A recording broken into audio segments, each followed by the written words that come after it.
అతని దగ్గరకు ఒక వ్యక్తి వచ్చి తన కూతురు పెళ్లి ఉంది, ఏదైనా సహాయం చేయమని అడుగుతాడు. వెంటనే కర్ణుడు మరుక్షణం ఆలోచించకుండా తన ఎడమ చేతి వైపు ఉన్న వజ్రాలు పొదిగిన బంగారు గిన్నెని ఇచ్చేశారట.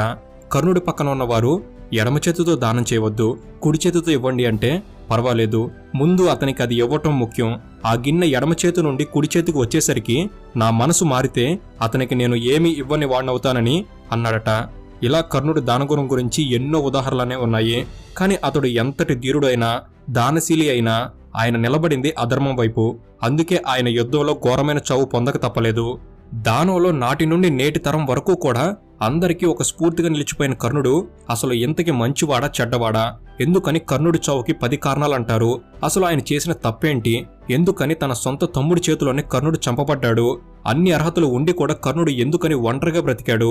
ఇలాంటి ఎన్నో కర్ణుడికి సంబంధించిన విషయాల్ని మీకు అర్థమయ్యే రీతిలో క్లియర్గా సింపుల్గా తెలియజేస్తాను.